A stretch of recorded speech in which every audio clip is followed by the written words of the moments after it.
Olá, primatas! Tudo bem? Meu nome é Edu Sanches, sou biólogo e este é o canal Comportamento Primatológico. E hoje no canal nós temos aqui a presença do professor Dr. Walter Neves. Para mim é sempre uma honra, professor, ter o senhor no meu canal. O senhor sabe que isso é muito sincero e toda vez que eu tenho essa oportunidade de poder conversar com o senhor, é uma grande honra para mim. E agradeço o senhor a ter aceitado essa entrevista para falar sobre essa descoberta. Eu que me sinto homenageado. Então, professor, eu vou começar perguntando para o senhor por que a Jordânia e o que chamou a atenção do senhor para os estudos neste local? Olha, Quanto tempo eu tenho? Fica à vontade, professor. Você sabe que eu me aposentei no final de 2017, né? Mas eu tinha me colocado como meta, antes de me aposentar, colocar o Brasil no mapa da paleoantropologia internacional, né? Em princípio, eu tinha pensado de estabelecer projetos na África, né? Por razões óbvias. Principalmente em Moçambique, era o meu desejo inicial, e ainda não abandonei também. Certo. Mas está muito complexa a situação lá. E isso, na época, eu estava fazendo em parceria com o Astolfo Araújo, do Museu de Arqueologia e Etnologia aqui da USP. Ele até chegou a fazer uma primeira viagem para Moçambique.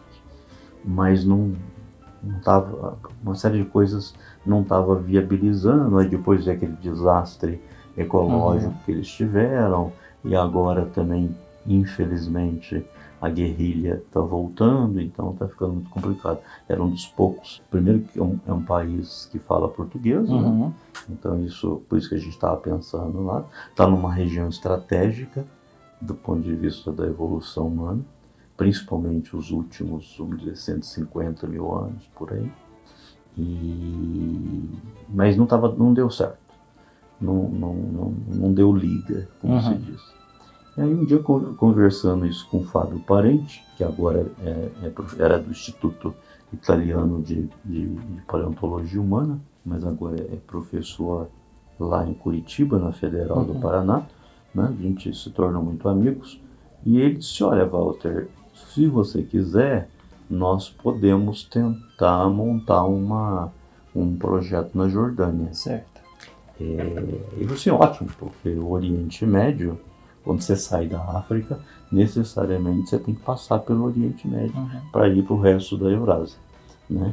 E ele falou assim: não, porque eu trabalhei lá nos anos 90 e eu encontrei lá alguns sítios com ferramentas pré-históricas muito primitivas, mas eu não tenho datação disso, né? Então talvez a gente pudesse retomar essas pesquisas lá. Aí foi isso que aconteceu. E nós juntamos, então, os líderes do projeto foram eu, o Fábio, o Astolfo Araújo, que também se engajou na pesquisa, né?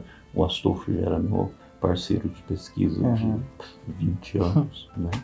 E nos damos muito bem.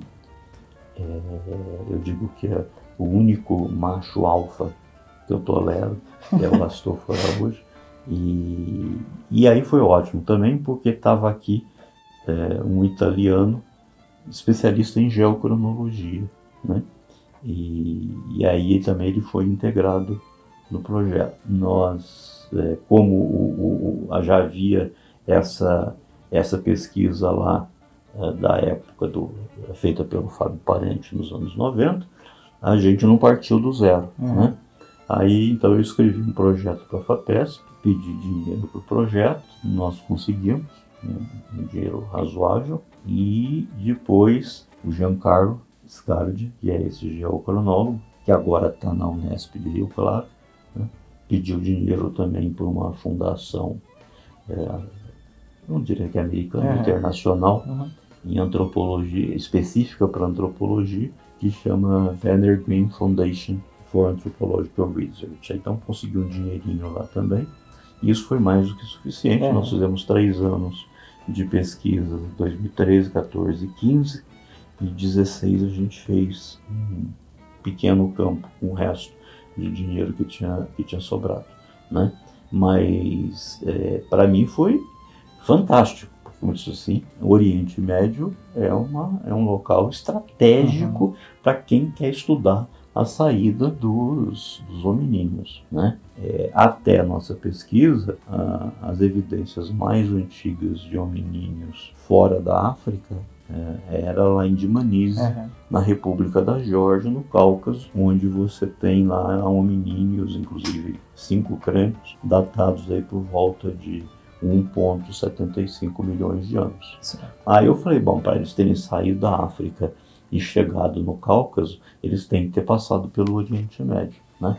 Então, essa sugestão do Fábio Parente, na hora eu, né, agarrei, como sempre que eu faço na minha carreira, né? O Pavan uma vez falou isso, não, né, as coisas apareciam e eu ia agarrando. E eu sou mais ou menos assim também. Então, assim, devo muito ao Fábio. Inclusive depois nas próprias escavações, foi um tipo de escavação que eu nunca tinha feito. Também a metodologia foi implantada pelo Fábio. E eu, na verdade, funcionei muito mais como um catalisador dessas cooperações, né, do que propriamente como um coordenador, né? Porque para mim era tudo novo, eu nunca tinha trabalhado fora das Américas, né? Nunca tinha trabalhado com escalas de tempo de milhões de anos, né? Então foi isso, foi uma mistura dessa necessidade de trabalho, de colocar o Brasil no mapa da paleoantropologia, certo, né? Que eu queria fazer antes de me aposentar, essa coisa de ser uma área estratégica, né? Corredor para fora da África. Certo. Aquilo deve ter sido corredor fora da África para vários hominíneos ao longo da escala evolutiva humana, né? Essa coisa do Fábio, que já tinha trabalhado, então a gente não ia chegar lá no escuro, a gente sabia exatamente onde ir, né? E o fato da gente também ter tido facilidade de conseguir financiamento. Certo. Né? Foi por isso que a gente foi parar lá na Jordânia. E uma outra coisa também é que você olha o Oriente Médio hoje, provavelmente a Jordânia é o único local que está completamente pacífico. Então a gente fez todas as nossas campanhas de campo com muita segurança, né? Onde é que você vai trabalhar? Na Síria, no Iraque, no Irã?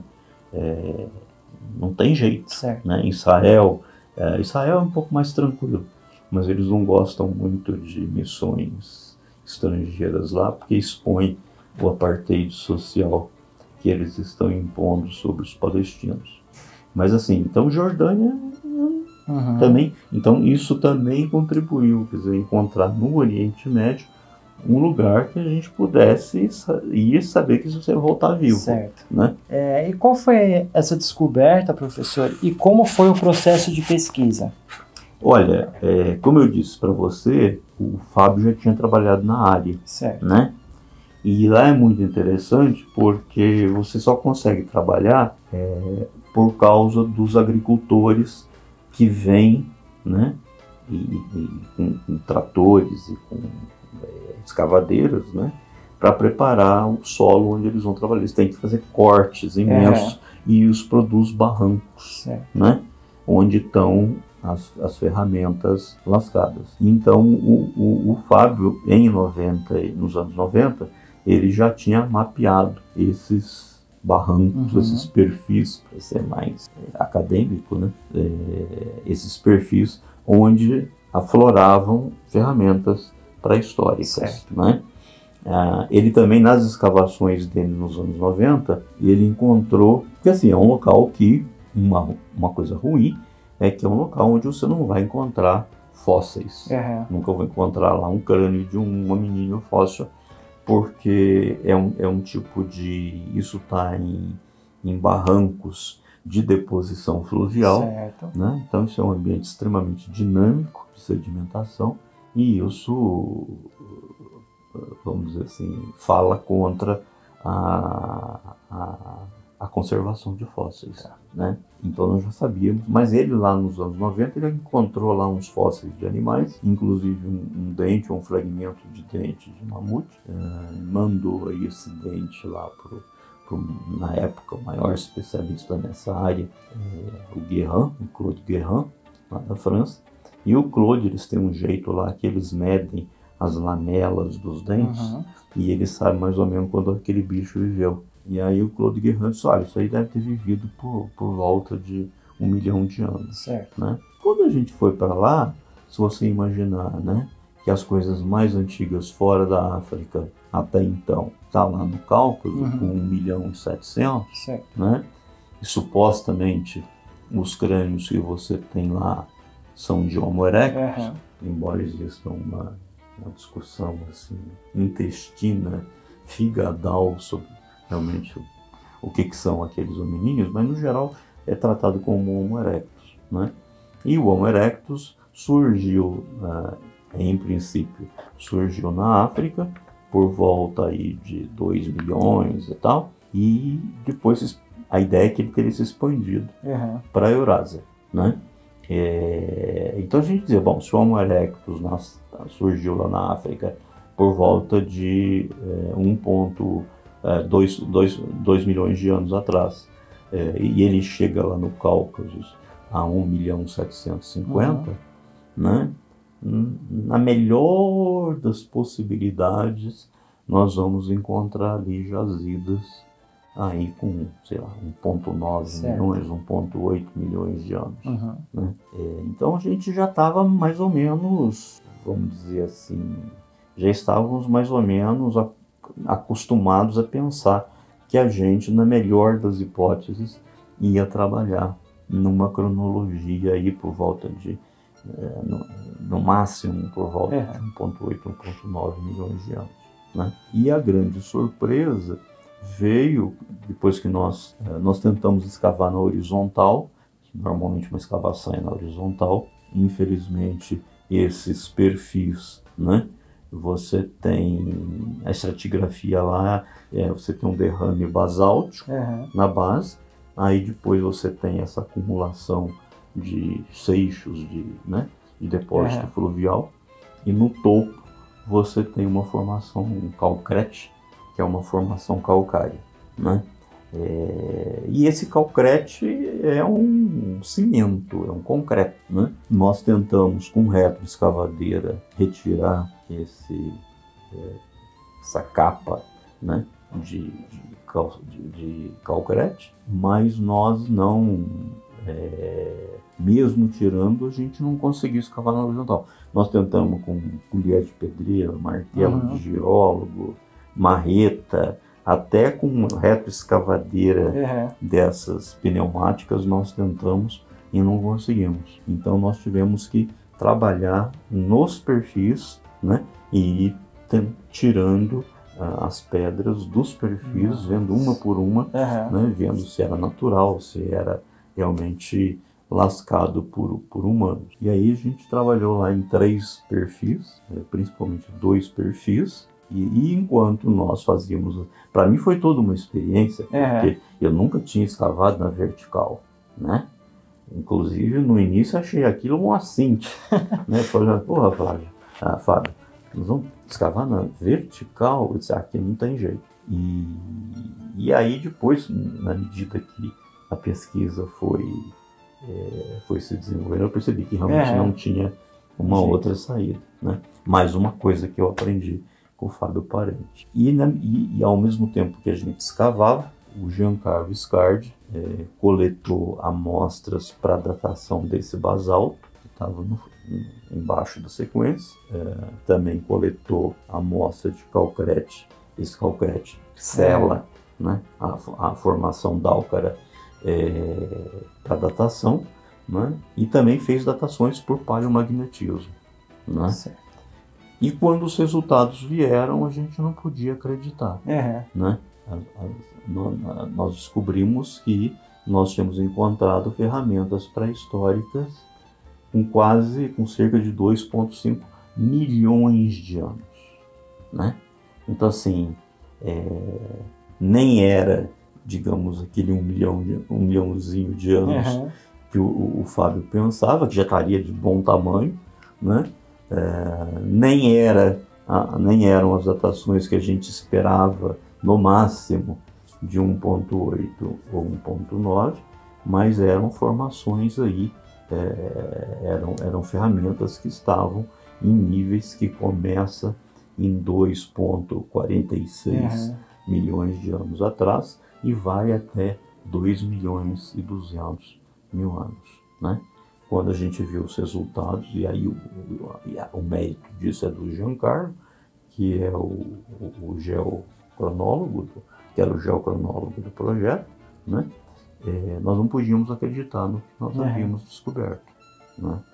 A gente percebeu que a gente estava diante de um momento de mudança, né, da história, porque com 2,5 milhões de anos, duas coisas acontecem. Primeiro, que a gente retroagiu, né, em 600 milhões de anos, 600 mil anos, a saída dos hominíneos da África. E segundo, que há 2,5 milhões de anos não tinha Homo erectus lá na África para sair, né? E aí então a gente propôs que quem saiu, na verdade, da África foi o Homo habilis e não o Homo erectus, né? Então mudam a data da saída da África e muda também o personagem, o hominíneo que empreendeu essa primeira saída. Porque todo mundo achava que era o Homo erectus, né? Todo mundo achava que era o Homo erectus porque você tem essa datação lá em Dmanise de 1.750.000 e daqui a pouco eu quero falar sobre isso, não vou dar spoiler, mas todo mundo acha que aquele negócio lá é Homo erectus. Entendi. Obrigado, professor. A próxima pergunta, né? E para que, né, que esses hominídeos utilizavam essas ferramentas? Isso já está muito conhecido. Na verdade, a gente fala assim, ferramentas pré-históricas de 2,5 milhões de anos, né? As pessoas acham que é um kit de ferramenta, não é, né? As ferramentas mais antigas que se conhece, daqui a pouco eu vou esclarecer isso, elas estão datadas em 2,6 milhões de anos, num sítio chamado Cadagona, na Etiópia, né? Mais recentemente, eles acharam umas coisas que a gente chama de indústria olduvaiense, né? Mais recentemente eles encontraram umas coisas no Quênia com 3,3 milhões de anos, que eles chamaram de Lumekuyense. Mas ainda há muita dúvida de que se realmente essas coisas do Quênia são realmente lascadas por humanos. E eu estive conversando com os meus colegas lá na Geórgia, há também muita dúvida sobre a estratigrafia e a cronologia. Eu prefiro ser conservador e dizer que as ferramentas mais antigas têm 2,6 milhões de anos, né? E você veja, logo elas já saem da África, que a gente já encontra elas lá na Jordânia há 2,5 milhões de anos. Na verdade, não eram ferramentas, né? Era uma ferramenta, mas não é um kit. O kit se constituía de apenas uma ferramenta, que são lascas cortantes, naturalmente cortantes, né? E essas lascas, apesar de serem miseráveis, você olha para aquela lasquinha e diz, irmão, que diabo de tipo de solução adaptativa, de avanço adaptativo isso pode ter trazido. Foram essas lascas cruas, né, toscas, que permitiu que a gente, pela primeira vez na história da humanidade, que a gente começasse a explorar carne de grandes presas, de grandes mamíferos, né? Basicamente a gente aproveitava as carniças que eram deixadas pelos grandes felinos ali onde tinha um rio, onde tinha um lago, né? E a gente tinha que ir lá rapidamente cortar, né? Os tendões, as carnes e tal, e levar isso para um lugar mais seguro para consumo, porque quando os felinos deixam as carniças, né? Quando os felinos deixam as carniças, as hienas vêm, né? As hienas vêm atacar. Então os hominíneos tinham, como eu digo, uma cunha. Eles tinham que entrar quando os felinos saíam e antes das hienas atacarem, né? E foi essa mísera lasquinha que permitiu fazer isso. E aí nós nos tornamos, não caçadores, carniceiros, mas consumidores de carne numa proporção muito maior, por exemplo, do que come um chimpanzé. Né? E esse fazer um trocadilho, o filé mignon, né, dos recursos de comida na savana. Porque a savana africana é muito pobre em termos de comida vegetal. Então o filé mignon na savana africana é carne. Né?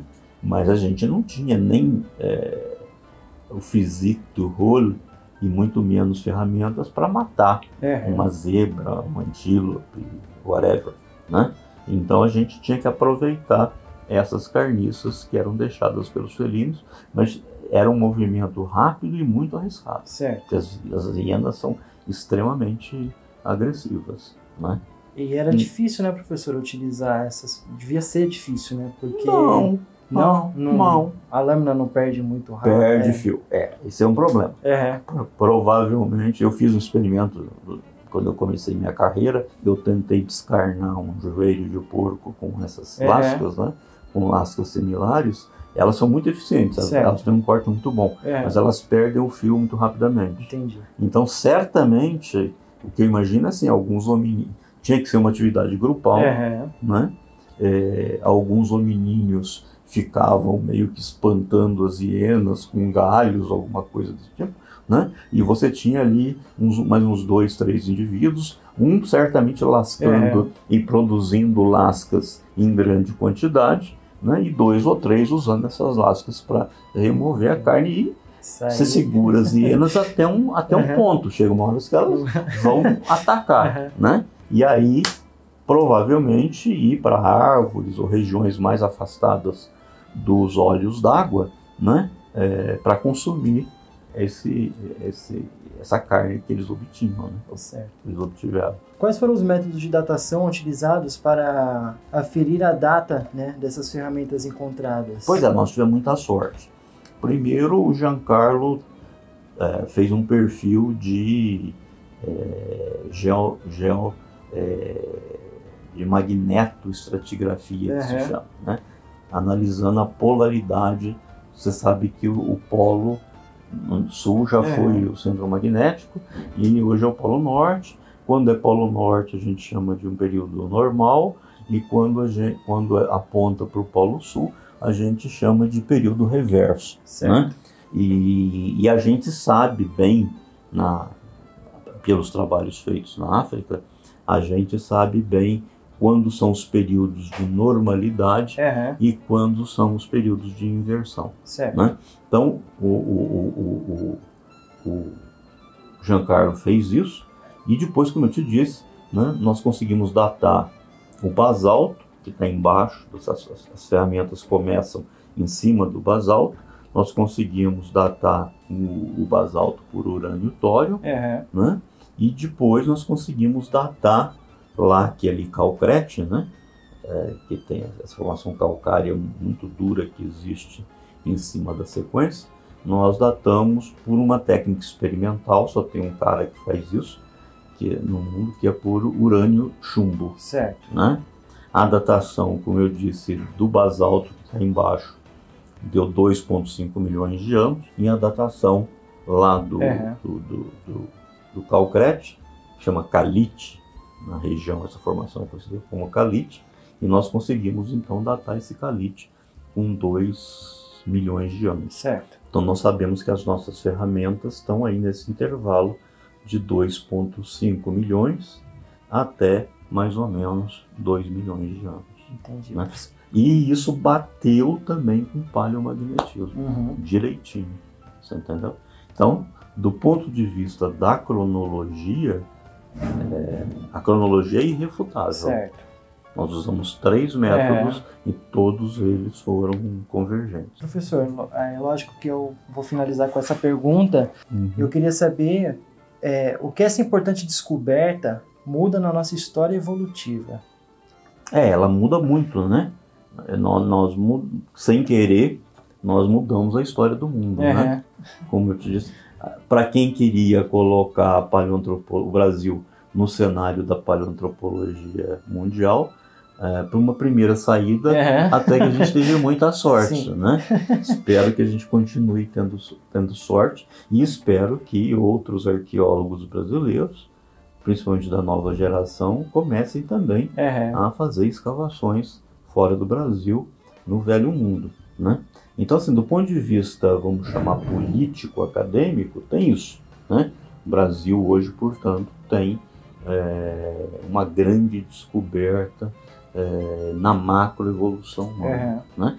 E com referência ao que você perguntou, muda toda a história da saída da primeira saída da África, né? E tem uma coisa muito interessante, evidentemente que a ausência de evidência não é evidência de ausência, mas nós prospectamos também abaixo desse basalto de 2,5 milhões de anos, né? E não achamos absolutamente nada, né? Então eu estou convencido, a não ser que tenha saído da África hominíneos que não faziam ferramentas, por exemplo os australopitecíneos, né? A não ser que tenha saído isso, do ponto de vista de hominíneos que fabricavam ferramenta, hoje eu estou absolutamente convencido de que tudo foi a partir de 2,5 milhões de anos, porque abaixo nós não encontramos absolutamente nada. Professor, eu gostaria de agradecer o senhor ter disponibilizado esse tempo para a gente, de conversar um pouco sobre a descoberta que vocês fizeram e dar esse prazer das pessoas também poderem saber o que é, né? E eu agradeço demais por isso, professor. Muito obrigado, viu? O prazer foi meu.